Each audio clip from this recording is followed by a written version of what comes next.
forgiveness. And to do that, I want to just share two stories with you. The first is about a couple who 5 years into their marriage discovered that they were fighting a lot more than the typical friction that takes place in a marriage. And the fighting became so often and so great, they decided they needed to do something to try to resolve it so they could have a healthy marriage.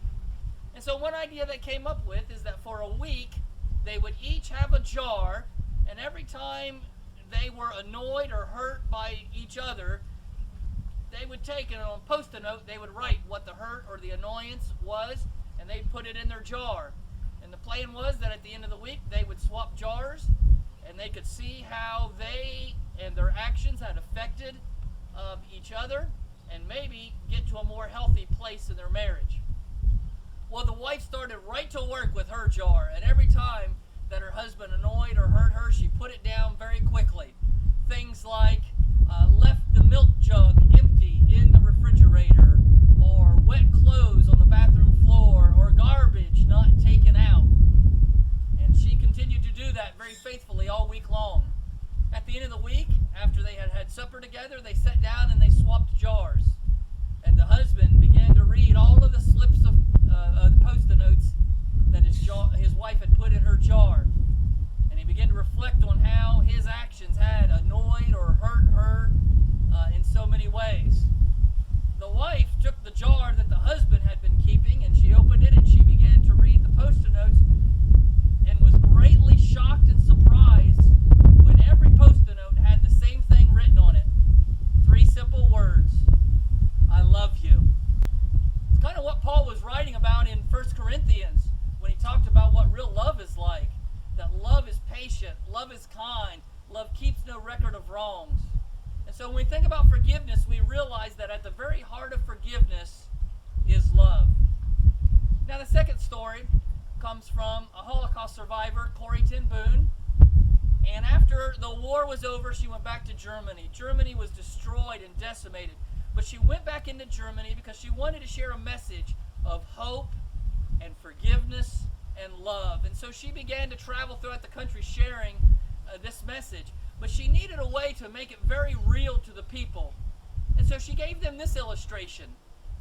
The idea that God's forgiveness is seen in this way. That when we seek God's forgiveness, He takes our sin and He casts it into the deepest part of the ocean.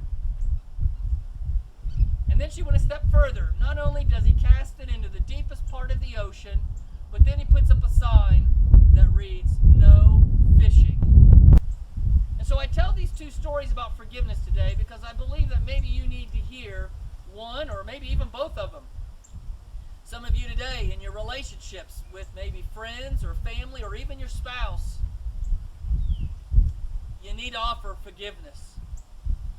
And you need to not be keeping record of wrongs. And I know it's difficult when we're hurt, when we're annoyed, but real love is at the heart of forgiveness.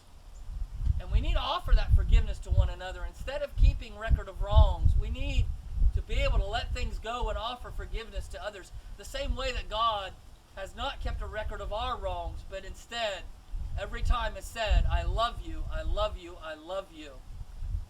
Some of you today, as Christians, you have sought God's forgiveness and He has removed those sins from your life and He has dumped them into the deepest part of the ocean, and yet you're often so tempted to go fishing and to spend time mulling over those sins that God has taken away, spending time trying to revive those sins and still wrestling with that guilt and shame over those sins that are long gone, that are in the deepest part of the ocean. And God says to you, "No fishing, let them go. I have forgiven them. They are gone." Jesus Christ paid the price for them at the cross. And so maybe today you just need to experience that freedom that comes from God's grace and realizing that you are forgiven.